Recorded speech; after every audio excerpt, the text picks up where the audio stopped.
కదా! కాంటాక్ట్స్. మనం ఉండం. మనం జస్ట్ ప్రాజెక్ట్ బిల్డింగ్ చేస్తాం. ఎండ్ యూజర్‌లు అంటే ఇప్పుడు sales representatives, customer care executives ఉన్నారు కదా!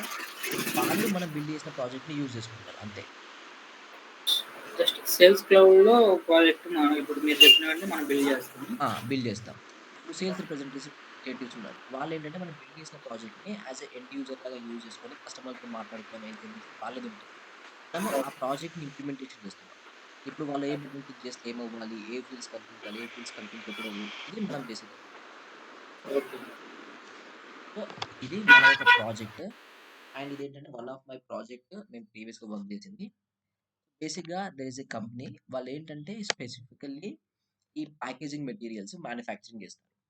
ఇప్పుడు మీరు చూస్తున్న ఫుడ్ అండ్ బెవరేజ్ సెక్టార్ ఉంది కదా! లైక్ హిందుస్థాన్ యూనిలీవర్ కానీ, లేదంటే నెస్లే కానీ, తర్వాత ఫార్మా సెక్టార్‌లో డాక్టర్ రెడ్డీస్, డివిస్ ల్యాబ్స్ అని, సన్ ఫార్మా కానీ, టెక్నికల్ ప్రొడక్ట్స్ మీరు ఎలాంటివి పర్చేస్ చేసినా, మనకు ప్రతిసారి ఏ ప్రొడక్ట్ అయినా ఒక ప్యాకేజింగ్ మెటీరియల్‌లో వచ్చేస్తుందన్నమాట. రైట్ అంతే కదా! ఆ ప్యాకేజింగ్ మెటీరియల్ ఏదైతే ఉందో దాంట్లో ప్యాక్ అయ్యి వచ్చేస్తుంది.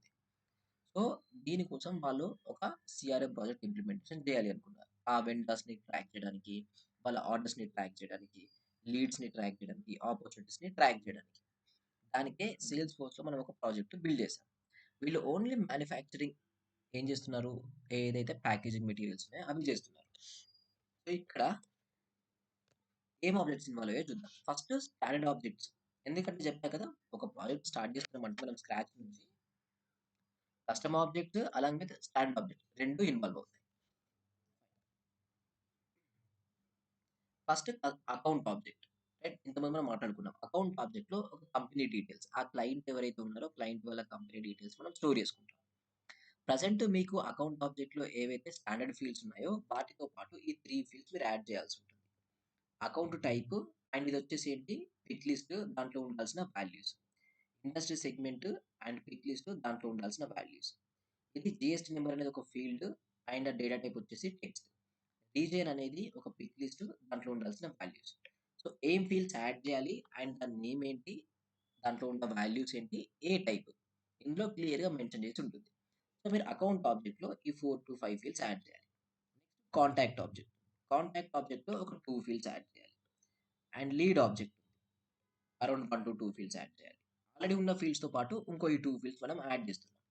నెక్స్ట్ ఇక్కడ ఇది ఉంది కదా!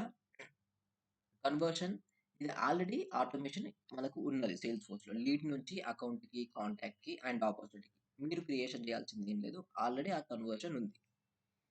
నెక్స్ట్ ఆపర్చునిటీలో మనం ఒక ఈ 3 ఫీల్డ్స్ యాడ్ చేయాల్సి ఉంటుంది. Expected delivery date, packaging requirement, opportunity type. Next product. ఇది కూడా మనకు ఆల్రెడీ స్టాండర్డ్ ఆబ్జెక్ట్. దీంట్లో ఉన్న ఫీల్డ్స్‌కి మీరు ఎక్స్‌ట్రా ఈ 2 ఫీల్డ్స్ యాడ్ చేయాల్సి ఉంటుంది. Next quote and quote line items ఇది మీరు కంప్లీట్‌గా ఇగ్నోర్ చేయండి. 1.6 ఈ quote and quote line items. And order. Order లోపల ఉన్న ఫీల్డ్స్ ఏవైతే ఉన్నాయో ఈ ఫీల్డ్స్‌కి ఈ ఎక్స్‌ట్రా ఫీల్డ్స్ యాడ్ చేయండి. Shipping country, total weight, delivery mode. Next case. మనం ఒక కేస్ ఆబ్జెక్ట్ గురించి మాట్లాడలేదు. Case object. మేజర్‌గా సేల్స్ క్లౌడ్‌లో కేస్ ఆబ్జెక్ట్‌కి పెద్ద స్కోప్ ఉండదు. సర్విస్ క్లౌడ్ ఏదైతే ఉందో దాని మీద కేస్ ఆబ్జెక్ట్ మీద ఎక్కువ వర్క్ చేస్తామనమాట. సేల్స్ క్లౌడ్‌లో ఎక్కువ వర్క్ చేసేది lead, account and then opportunity వీటి మీద. కేస్ ఆబ్జెక్ట్ అంటే రిలేటెడ్ టు ద ఎక్కువ సర్విస్ క్లౌడ్‌లో ఫోకస్ అవుతుంది. సో, మనము ప్రొడక్ట్స్ సేల్ చేస్తున్నాం. కస్టమర్స్ కంప్లెయింట్ రైజ్ చేస్తారు కదా! వాళ్ళకి ఏదైనా ఇష్యూ వచ్చినప్పుడు, ఆ కంప్లెయింట్స్‌ని హ్యాండిల్ చేయడానికి మనం ఈ కేస్ ఆబ్జెక్ట్‌ని అయితే యూజ్ చేస్తున్నాం. సో, ఈ కేస్ ఆబ్జెక్ట్ లోపల కూడా డేటా ఎలాంటిది? ఆ కస్టమర్ ఏం ఇష్యూ ఫేస్ చేస్తున్నాడు? ఏ ప్రొడక్ట్ రిలేటెడ్ అని మనము డేటాని లైక్ తీసుకుంటామనమాట. ఇక్కడ కూడా మనకు రిలేషన్‌షిప్ ఉంటుంది. అకౌంట్ అండ్ కాంటాక్ట్‌కి. ఏ అకౌంట్, ఏ కంపెనీ వాళ్ళు ఇప్పుడు ఈ ఇష్యూ ఫేస్ చేస్తున్నారు? ఆ ఇష్యూ ఏంటి? కేస్ రీజన్ ఏంటి? బేసిక్‌గా వాళ్ళ ఇన్ఫర్మేషన్ ఏంటి? దేని రిలేటెడ్? ఏ ప్రొడక్ట్ రిలేటెడ్? అని సమ్ డీటెయిల్స్ ఈ కేస్ ఆబ్జెక్ట్‌లో కూడా మనం డేటా తీసుకుంటాం. ఫైన్. సో, ఈ కేస్ ఆబ్జెక్ట్‌లో మనకి ఇన్వాల్వ్ అయింది. Along with the standard fields మీరు ఈ ఫీల్డ్స్ యాడ్ చేయాల్సి ఉంటుంది. Custom field. ఇక్కడ వరకు ఆల్‌మోస్ట్ మనకు ఒక 7 స్టాండర్డ్ ఆబ్జెక్ట్స్ ఇన్వాల్వ్ అయ్యాయి. అండ్ ఆ 7 స్టాండర్డ్ ఆబ్జెక్ట్‌లో మీరు మినిమమ్ ప్రతి ఆబ్జెక్ట్‌లో 3-4 ఫీల్డ్స్ అయితే క్రియేషన్ చేస్తున్నారు. దీని తర్వాత కస్టమ్ ఆబ్జెక్ట్స్. ఇండస్ట్రీ సెగ్మెంట్ అనేది ఒక కస్టమ్ ఆబ్జెక్ట్. సో, ఆ ఇండస్ట్రీ సెగ్మెంట్ ఎందుకు యూజ్ చేస్తామంటే ఇప్పుడు మనకి ఇండస్ట్రీ‌లో మల్టిపుల్ సెగ్మెంట్‌లుంటాయి. Food and beverage, tech, pharma right? So, దీనికోసం సెపరేట్‌గా ఒక ఆబ్జెక్ట్ క్రియేషన్ చేస్తున్నాం. దాంట్లో నేమ్ అండ్ డిస్క్రిప్షన్ అనే ఫీల్డ్ ఉంటుంది.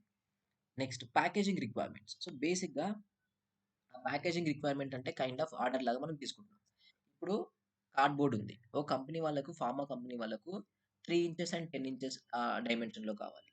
ఇప్పుడు టెక్నికల్ ప్రొడక్ట్స్ ఏవైతే ల్యాప్‌టాప్స్ ఉన్నాయో వాటి కోసం చాలా పెద్దగా కావాలి. అరౌండ్ 14 ఇంచెస్, 16 ఇంచెస్ డైమెన్షన్‌లో వాళ్ళకి కావాలి. ఆ డైమెన్షన్స్‌లు తర్వాత వాళ్ళకి కావాల్సిన మెటీరియల్ ఏంటి? క్వాంటిటీ ఏంటి? ఏ డేట్‌లో రిక్వైర్డ్ కావాలి? అనేసి ఇన్ఫర్మేషన్ స్టోర్ చేయడానికే ప్యాకేజింగ్ రిక్వైర్మెంట్స్ అనే ఒక ఆబ్జెక్ట్‌ని మనం తీసుకుంటున్నాం. దీంట్లో related to the kind of product information. Like వాళ్ళకి ఏ డైమెన్షన్‌లో కావాలి? ఏ ప్రొడక్ట్‌లో కావాలి? మెటీరియల్ టైప్ ఏంటి? ఆ ఇన్ఫర్మేషన్ స్టోర్ చేయడానికే packaging requirements. Delivery schedule. So, delivery status ఏంటి? మనం ఇప్పుడు ఆర్డర్ ప్లేస్ చేసిన తర్వాత ఏదైతే ఆర్డర్ ఉందో అది ఎక్కడి వరకెళ్తుంది? ఆ షెడ్యూల్ డేట్ ఏంటి? తర్వాత అదేదైనా బ్యాచ్ ఆర్డర్‌లో ఉంటే ఆ బ్యాచ్ క్వాంటిటీ ఏంటి? అని డేటా స్టోర్ చేయడానికి డెలివరీ షెడ్యూల్ అనే ఒక ఆబ్జెక్ట్. Next feedback.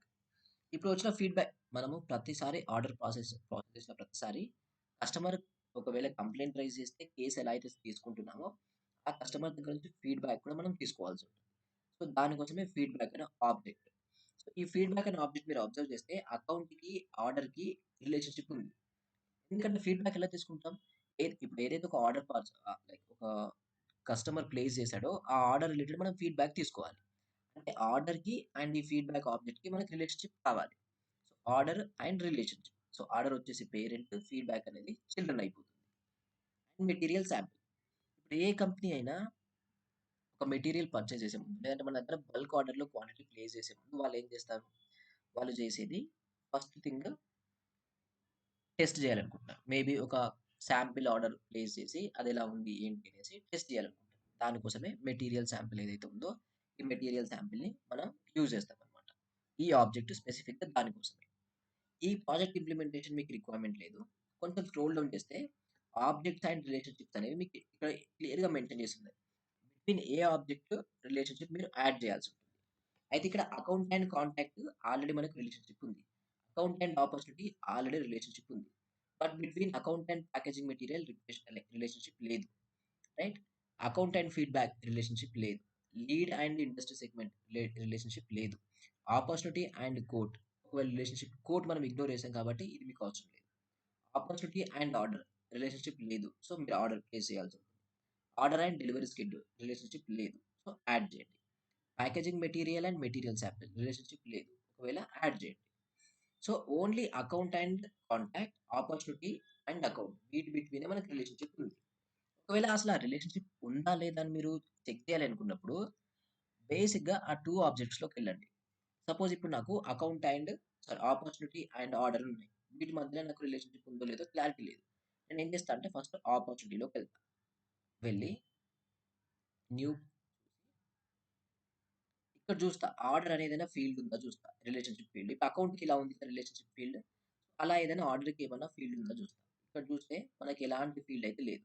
రైట్? ఆర్డర్‌కి ఎలాంటి ఫీల్డ్ లేదు. మేబీ ఒకసారి ఆర్డర్‌లోకెళ్దాం.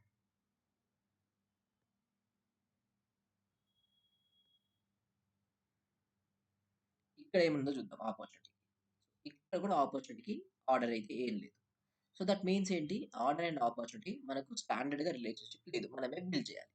సో, ఇక్కడ మీరు క్లియర్‌గా మెయింటైన్ చేశారు. ఆర్డర్ నుంచి ఆపర్చునిటీ నుంచి ఆర్డర్‌కి ప్లేస్ చేయాలి. సో, ఆపర్చునిటీ లోపల మీరు ఆర్డర్ రిలేషన్‌షిప్ బిల్డ్ చేయాలి. ఆపర్చునిటీ చిల్డ్రన్, ఆర్డర్ వచ్చేసి పేరెంట్. ఫైన్. సో, ఇది మన ప్యాకేజింగ్ మెటీరియల్ రిలేటెడ్ ఒక ప్రాజెక్ట్. సో, దీంట్లో ఈ కింద రిపోర్ట్స్ అండ్ డాష్‌బోర్డ్స్ ఉంటాయి. ఇవి ఇగ్నోర్ చేయండి. ఈ రిపోర్ట్స్ అండ్ డాష్‌బోర్డ్స్ అవసరం లేదు. దీంట్లో మీరు మీ ఓన్ నేమ్ ఇచ్చేయండి. ఒక లోగో యాడ్ చేయండి. లోగో యాడ్ చేసిన తర్వాత అండ్ దెన్ స్టాండర్డ్ ఆబ్జెక్ట్స్‌లో కావాల్సిన ఫీల్డ్స్ యాడ్ చేయండి. And custom objects field creation చేయండి. వాటిలో కావాల్సిన ఫీల్డ్స్ యాడ్ చేసి రిలేషన్‌షిప్స్ బిల్డ్ చేసి పెట్టేయండి. దెన్ మనం ఏం చేయొచ్చు? నెక్స్ట్ ఏవైతే ఫర్దర్‌గా డిస్కషన్ చేయాల్సినవి ఉన్నాయో అవన్నీ సేల్స్ క్లౌడ్ మీద ప్రాక్టీస్ చేస్తాం. అండ్ మీకు టాస్క్‌లన్నీ ఈ ప్రాజెక్ట్ రిలేటెడ్ టాస్క్‌లొస్తాయి ఇక నుంచి. సో, సేమ్ ఈ కైండ్ ఆఫ్ మీకు రెగ్యులర్‌గా ఒక పీడీఎఫ్ వస్తుంది. యూజర్ స్టోరీ లాగా రియల్ టైమ్‌లో ఎలా అయితే మీకు టాస్క్ వస్తుందో అలా. ఇంకా కింద ఫార్ములా అని ఉన్నాయి. కొంచెం అది ఇగ్నోర్ చేయండి. ఇప్పుడు ఫార్ములా అని ఒక దగ్గర ఉంటుంది కదా! అదొక్కటి ఇగ్నోర్ చేయండి. అది ఇంక మనకి క్లాస్ అవ్వదు. ఓకే. ఆ! రిమైనింగ్ ఫీల్డ్స్ అన్నీ క్రియేషన్ చేయండి. ఫార్ములాని మాత్రం మీకు నేర్చుకోండి. బ్రో రిలేషన్స్‌లో లుకప్ రిలేషనేనా మాస్టర్ కీ? మీరు ట్రై చేయండి. లైక్ మీరు డిసైడ్ అవ్వండి. లైక్ మీకు ఏదైనా పెట్టాలి. లుకప్ పెట్టాలనుకుంటే లుకప్ పెట్టండి. మాస్టర్ పెట్టాలనుకుంటే మాస్టర్ పెట్టండి. అవైలబిలిటీ బట్టి. ఓకే. 2 ట్రై చేయండి. లైక్ మీకు 2 ట్రై చేస్తే ఎలా ఉంటుందని తెలియాలి కాబట్టి 2 ట్రై చేయండి. డిఫరెంట్ డిఫరెంట్ ఆప్షన్స్ ఎనేబుల్ చేసి, డిసేబుల్ చేసి ట్రై చేయండి. బ్రో స్టాండర్డ్ ఆబ్జెక్ట్స్ ఎలా తీసుకోవాలి బ్రో? స్టాండ్ కష్టం. ఆబ్జెక్ట్స్ అంటే స్టాండర్డ్ ఆబ్జెక్ట్స్ తీసుకున్నారు గదా! పైన. అవును. మనం యాప్ క్రియేషన్ చేసే టైంలో లాస్ట్ స్టెప్‌లో మనము ఈ నావిగేషన్ ఐటెమ్స్‌లో అకౌంట్ చూజ్ చేసుకుంటాం ఇంతకుముందు. అవును. ఇప్పుడు మీరు యాప్ క్రియేషన్ చేసేటప్పుడు అకౌంట్, ఆపర్చునిటీ అండ్ ఇవన్నీ సెలెక్షన్ చేసుకోండి. ఓకే. దీంట్లో ఓకే. ఉన్నాయన్నీ ఓకే. అట్లాంటి options? Opportunity, product, lead, contact, account, orders, case ఇవన్నీ. Okay bro. ఇవన్నీ తీసుకుంటే మీకొచ్చేస్తాయి. అండ్ కస్టమ్ ఆబ్జెక్ట్ మనం క్రియేషన్ చేసి, మనం ట్యాబ్ క్రియేషన్ చేసుకుంటే సరిపోతుంది. Okay bro. క్లియరా bro? Clear bro. Clear bro. Fine. So, document నేను పంపించేస్తా. మీరు బిల్డ్ చేయండి. అండ్ ఇన్‌కేస్ డౌట్స్ ఉంటే రేపు కనెక్ట్ అవుదాం. అండ్ లేకపోతే మండే రోజు కనెక్ట్ అయితే మనం నెక్స్ట్ ఏదైతే ఫర్దర్ టాపిక్స్ ఉన్నాయో వాటి మీద మనం డిస్కషన్ చేసి టాస్క్ స్టార్ట్ చేసుకుందాం. రేపు ఓకే. ఉంటదా బ్రో క్లాస్? నేను అడిగాను. ఆ! రేపు మోస్ట్‌లీ ఉండదు బ్రో. ఉండదు. ఓకే. అంటే ఎవ్రీ వీక్ ఉండదా? రేపు ఒకరోజు. మోస్ట్‌లీ వీకెండ్స్ ఉండవు. వీకెండ్స్ డౌట్ సెషన్స్ మాత్రమే ఉంటాయి. అంటే నిన్న ఓకే. క్లాస్ అవ్వలేదని ఇవాళ మీకు తెలుసుకుందాం. Okay bro. Okay bro. Yeah! Thank you. Thanks bro.